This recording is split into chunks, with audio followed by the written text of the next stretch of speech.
Gracie said Mommy was right to slap me. She thought I deserved it for what I said. But there were things my sister didn't know about, like the conversation I had just had with our parents. "Look what Mr. Briller gave me," I told them when I got home from school that day in June. I should have known something fishy was going on because Bobby wasn't at work. But I didn't ask because I was glad he was home. He would appreciate the good news I'd gotten from my 6th grade counselor. "The Eleanor School is offering merit scholarships for the first time in forever, and Mr. Briller thinks I can get one. I just have to take a test in October and fill out this application." I showed them the packet. Education means everything to my parents, so the chance to have their daughter go to a top-notch private school for not too much money would be thrilling to them, right? Wrong. They glanced at each other with worried faces. Mommy twisted her fingers around like a shy kid about to give an oral report. Bobby cleared his throat. "Ana María," he said, "that's a very expensive school. And in 8th grade, you can take the test for Bronx Science." That was the fancy public high school where a lot of super smart kids in New York City went. Since my neighborhood, Washington Heights, is close to the Bronx, science was my parents' dream school for their kids. "But it's a scholarship," I said, "so Eleanor won't be that expensive. And there's no guarantee that I'll get into science. Gracie didn't." My parents looked at each other again. I knew what they were thinking. Gracie never had a shot at science because she wasn't a great student, unlike me. But they would never say that out loud because they liked to pretend their 4 daughters were identical in every way, equally smart, talented, beautiful, sweet, and so on.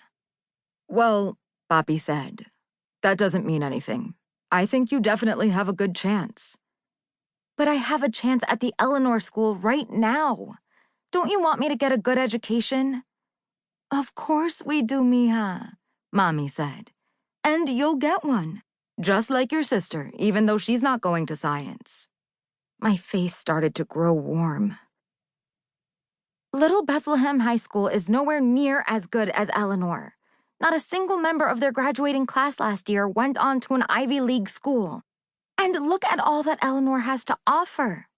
I opened the shiny brochure and stood between my parents so they could see the photos of the sprawling green campus, the ginormous science lab with room for all the students to spread out, the happy-looking kids playing brand new instruments on a polished stage. Bobby sighed. "The Eleanor School cost 6 times more than Little Bethlehem," he said.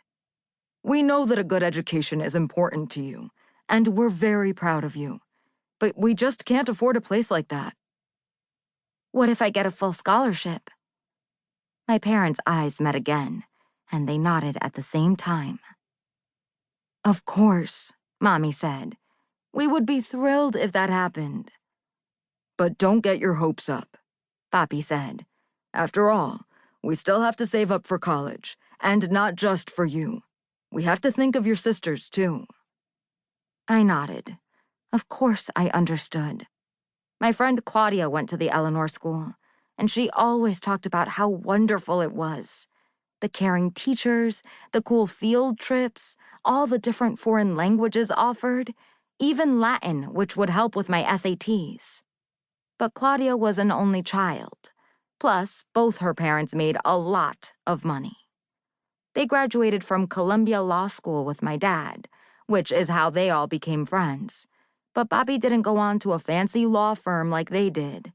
He got his dream job at a place that helps people for free. "So I can take the scholarship exam, right?" I asked.